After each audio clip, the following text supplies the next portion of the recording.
July of 2011, along with my wife and youngest son, I moved from New York City to Lucerne, Switzerland.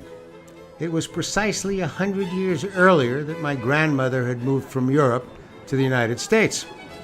And since she had come by ship, I thought I should return by ship. The accommodations were somewhat different, but after all, it's the thought that counts.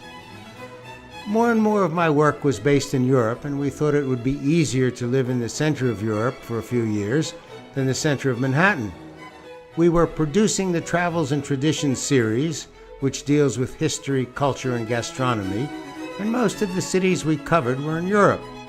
I was hosting a group of river cruises to help raise funds for the PBS stations, and all the ships sailed on the great rivers of Europe. In addition, we were beginning to develop a series called Art Cops, designed to help recover missing works of art. And once again, much of the work was in Europe. We knew that it would make sense to live in Europe for a few years, but we didn't know where. We looked at almost every country in Europe and every major city in each country. Lucerne in Switzerland appeared to have a lot to offer.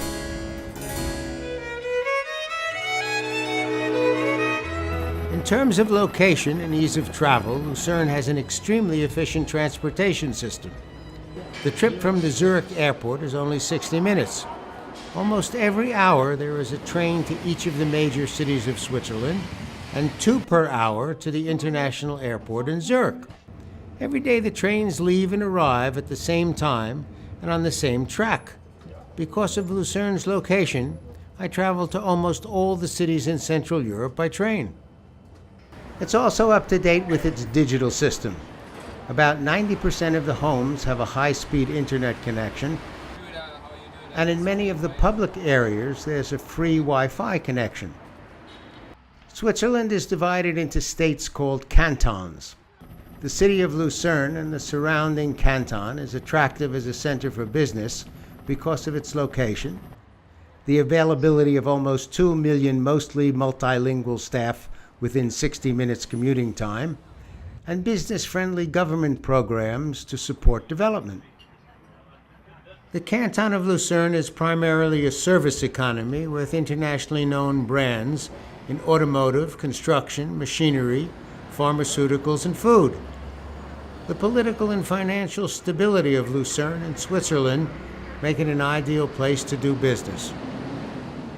My first and perhaps biggest surprise was discovering the relationship between the people of Lucerne and their government.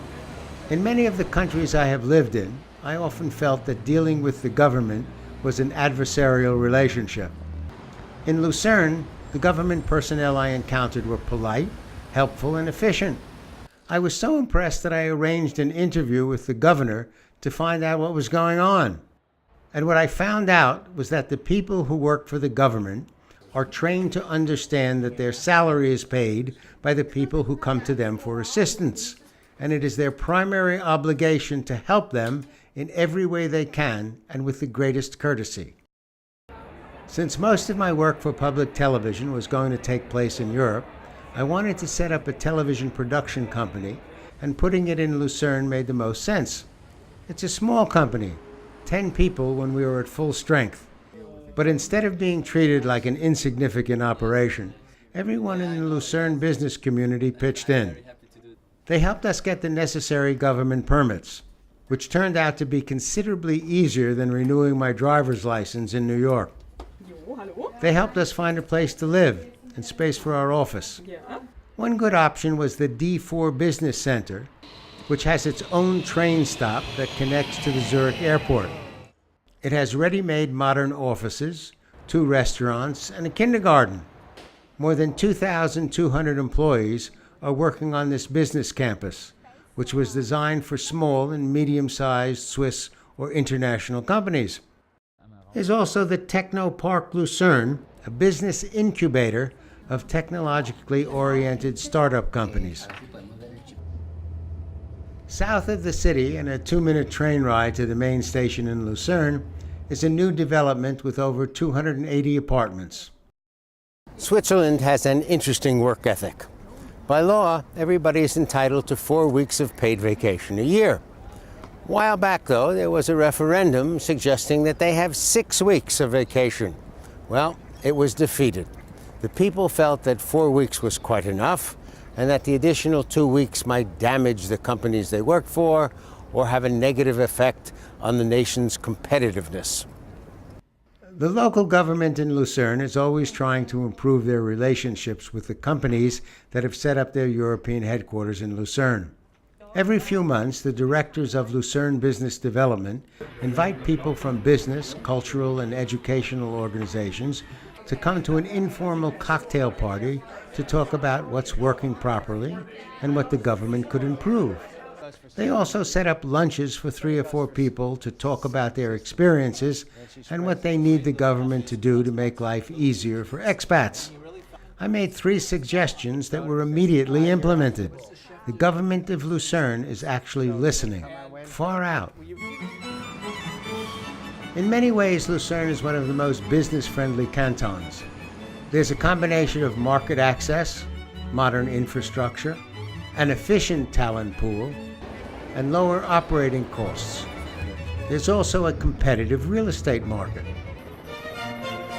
In keeping with the international aspects of modern business, the city of Lucerne maintains a sister relationship with the city of Chicago, which is of considerable importance to me because my mother-in-law lives in Chicago.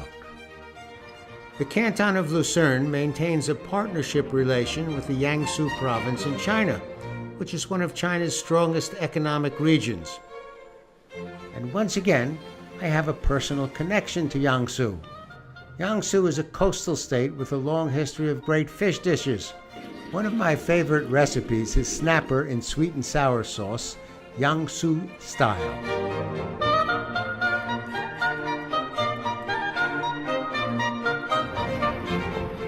Lucerne is the business, tourist, and cultural epicenter of central Switzerland.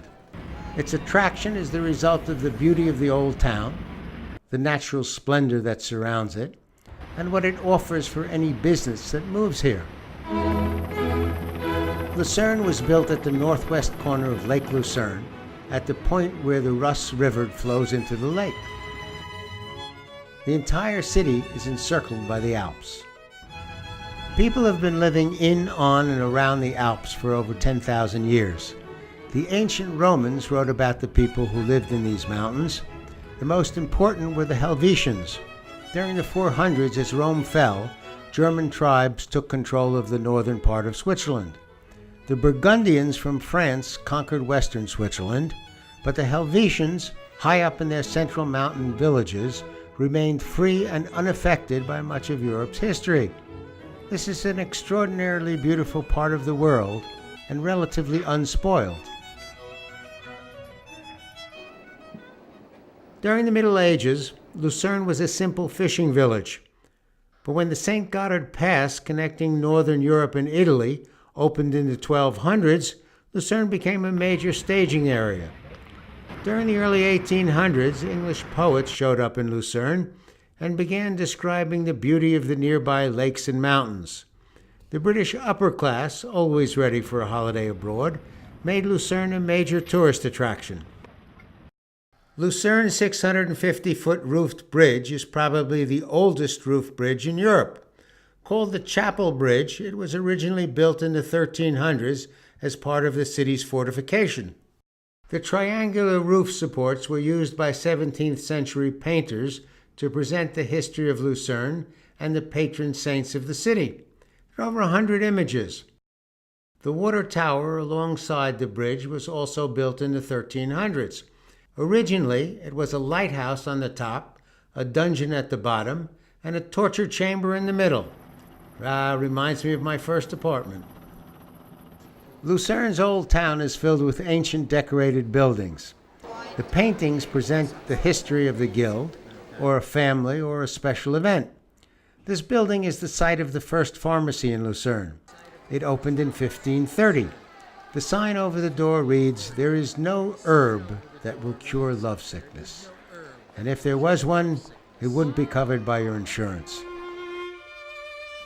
A few streets away is the Lion Monument, which commemorates the 800 Swiss soldiers who died defending King Louis XVI and Marie Antoinette during the French Revolution. The royal family had been attacked by the mob, but as soon as the king was able to make a deal with the leaders and felt that his person was safe, he told the Swiss guards to put down their weapons, at which point they were all murdered by the revolutionaries. A classic sellout. Mark Twain visited this monument and called it the saddest piece of stone in the whole world. Just down the river from the monument is the Baroque Jesuit church, built in the middle 1600s. Baroque architecture was a Roman Catholic response to the simple architecture of the Protestant Reformation. The Pope wanted to send a message that Catholic heaven was a big, magnificent, and ornate place, and much more fun than whatever was being offered by Martin Luther. The robes of Nikolaus von Flue, Switzerland's only patron saint, rests here. Von Flue's major act was to propose an agreement that regulated the division of spoils among Switzerland's mercenary troops, which is a story in itself. The economy of the Alpine village was based on small herds of cows and sheep and light farming. But with no natural resources, the economy was marginal. Since the farm work could be done by women and children, the men were able to go off and find other work. And the work that they found was soldiering for pay. For hundreds of years, the Swiss fought other people's battles for a fixed salary and a share of the loot. It was an important source of foreign income. But in order to be able to offer their soldiers to one country without being attacked by another country, they instituted a policy of neutrality and offered their troops on an impartial basis. If you had the money, they had the men. It was an early form of migrant labor and very important to the history of the nation. Switzerland no longer earns income from sending out troops. What it does do is bring in tourists. Modern package tourism got started right here in 1893, when Thomas Cook organized a group trip from England. That first tour, and much of the tourism since then, has been based on the beauty of the Swiss mountains and our desire to see what was happening on top. A 20-minute drive south of Lucerne will put you at the foot of Mount Pilatus, where you can get there from the city of Lucerne on steamboat, which is my favorite method of transportation. One of the steepest cogwheel railways in the world will take you to the top, which is 7,000 feet above sea level. People have always been fascinated with mountain peaks. The ancient Greeks believed that their gods lived on a mountain. Many societies that live near mountains put their temples on top of them. They're also a good spot for meteorological and geological observations, or to check on your neighbors. But Mount Pilatus was not always available to visitors. For centuries, local residents believed that the mountain was inhabited by dragons, and if you disturbed them, they would send down storms and great floods. In 1585, a parish priest from Lucerne and a courageous group of parishioners ascended Mount Pilatus and challenged every lake and cave where the dragons were thought to dwell. The priest returned to Lucerne and announced that the spell had been broken. The spirits were at peace, and guided tours would soon be available at a modest price. Along with its trains, boats, and buses, Lucerne is a bike-friendly city, with lanes running along the major streets. And in keeping with the city's interest in technology, they showed me one of the world's most advanced bicycles. They're sold by a company called BURT Bicycles. The company is centered in the United States, but the building of the bikes takes place in Vietnam. And they have reps in Europe and the US and Japan. They harvest their bamboo from a unique forest in Vietnam. Then for 6 months, the poles are cured and tempered. Then there's a stress test and finally the assembly, which includes wrapping the joints with carbon threads. The tests indicate that their special grade of bamboo makes their bikes stronger than steel, as light as titanium, and more durable than carbon fiber. Vibration is reduced, and all of your energy is transferred to the rear wheels. See, Mother Nature knows best. Real soft and smooth ride because of the special properties of bamboo. Bamboo absorbs the vibration way better than carbon or aluminum or steel. They appear to be the only bamboo bikes used by professional racers and traveling television journalists who think they can recapture the feelings of their youth by going around town on a boo bike.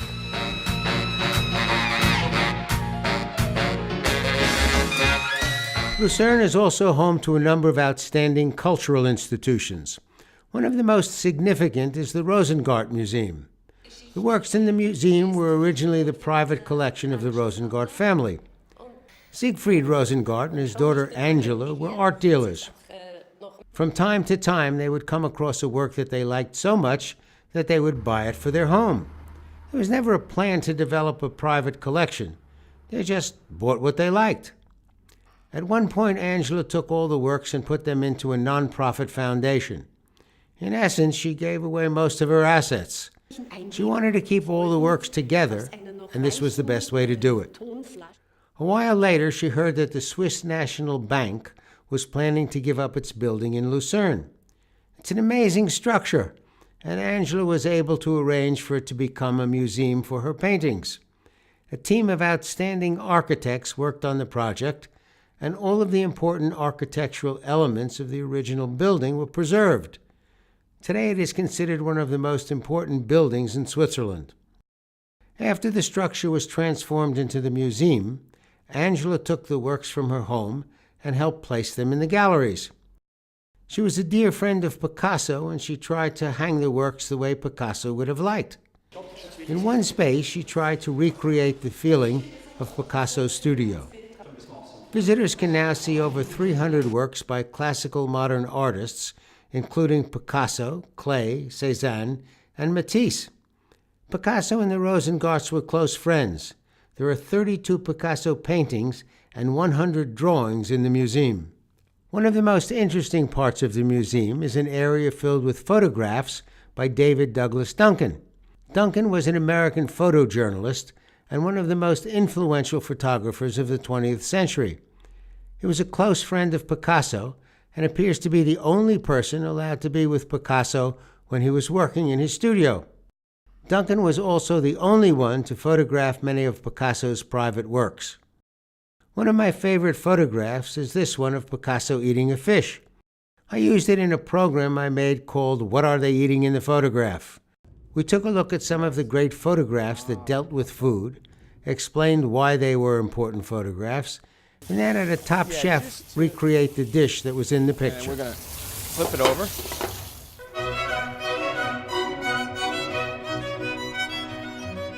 Lucerne is also the perfect spot to get a Swiss Army knife. Charles Elsner was a master knife maker who originally sold his knives in his mother's hat shop. When he was 30, he organized the Association of Swiss Master Cutlers. The objective of the association was to produce a pocket knife for the Swiss military. Now, the army was already buying knives, but they were buying them in Germany. In 1891, the first Swiss-made Swiss Army knife was delivered to the army, and this is one of them. It had a long blade, a screwdriver, a can opener, and a reamer for punching holes. And that was it. The Elsner family is still delivering pocket knives to the Swiss Army, but this is what a Swiss Army knife really looks like. It's made of a lightweight aluminum alloy. It has a blade. It has a small screwdriver with a can opener. It has a big screwdriver with a cap lifter and a wire stripper and a reamer for punching holes. What everyone who is not in the Swiss Army calls a Swiss Army knife is this shiny red version with a Swiss cross embedded in the handle. This is actually the Swiss Army officer's knife. Elsner developed the early version of this knife in 1897, but the Swiss Army never accepted it. Maybe the corkscrew and the nail cleaner were just too much. But the troops loved it, both the officers and the enlisted men, and they purchased them with their own money, and they still do. From the beginning, the company, which is now called Victor Inox, developed pocket knives for different groups. During the 1890s, they introduced the schoolboy model, a farmer's knife, and a cadet knife, and specialty knives are still being added. Today, they produce approximately 400 different versions of the Swiss Army officer's knife. They also produce the knife that goes into outer space with the astronauts.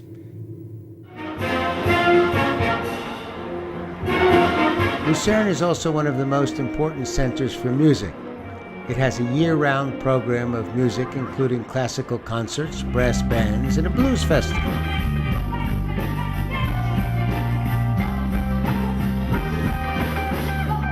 The Swiss Museum of Transportation is considered a historic and cultural institution. It is an interactive museum that traces the history of transportation. There are areas devoted to railroads, highways, cable, aviation, and space. The staff at the museum came to the realization that the traditional forms of transportation not only carried things and people, they also carried ideas. And so they set up an area devoted to radio and television.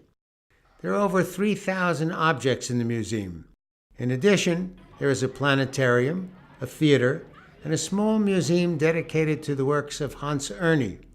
Erni was born in Lucerne and became famous as an illustrator of postage stamps and lithographs for the Swiss Red Cross.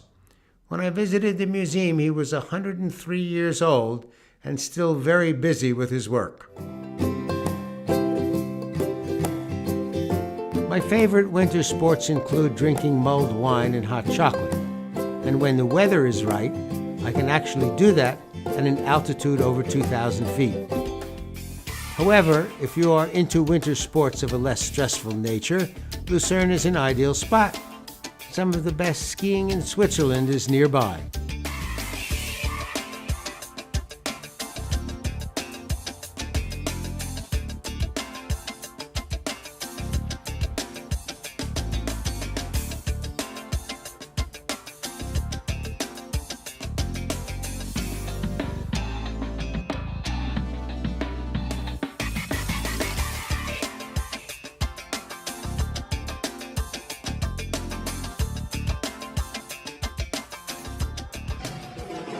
Just to keep things hopping, every February, Lucerne presents one of the most unusual and colorful carnivals in Switzerland.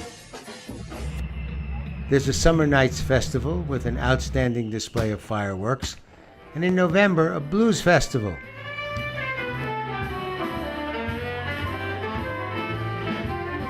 Okay, so what are the drawbacks? Not everyone speaks English, but that's true for New York. You can get around rather well without speaking Swiss German. At the time this program was filmed, I was unable to find a decent bagel. The natural beauty of the environment can interfere with your ability to concentrate on work, unless you are a ski instructor. The Swiss are the world's largest per capita consumers of chocolate. Prepare to become part of that statistic. Well, that's the Swiss city and canton of Lucerne, one of the nation's best kept secrets. But now that I've told you all about it, it's not very much of a secret. For Travels and Traditions, I'm BURT WOLF. You can watch this program and link to hundreds of other BURT WOLF programs free at burtwolf.com. There's information on how to tour the same places, plus Burt's slightly irreverent take on history and culture. It's all at burtwolf.com. Programs to support development. The canton of Lucerne is primarily a service economy with internationally known brands in automotive, construction, machinery, pharmaceuticals, and food.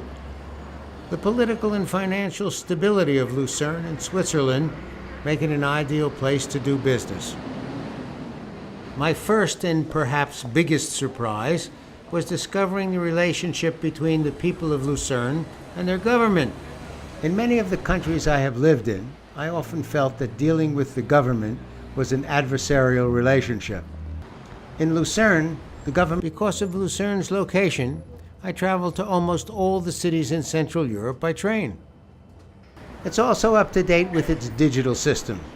About 90% of the homes have a high-speed internet connection, and in many of the public areas there's a free Wi-Fi connection. Switzerland is divided into states called cantons. The city of Lucerne and the surrounding canton is attractive as a center for business because of its location, the availability of almost 2 million mostly multilingual staff within 60 minutes commuting time, and business-friendly government.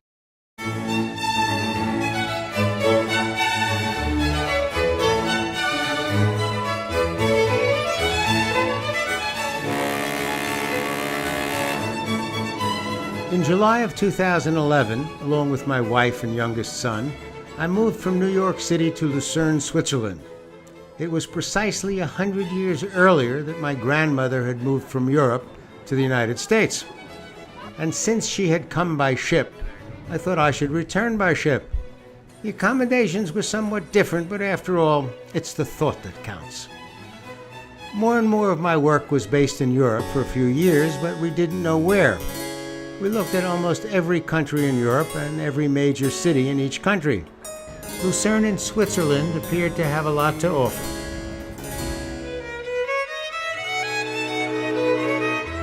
In terms of location and ease of travel, Lucerne has an extremely efficient transportation system.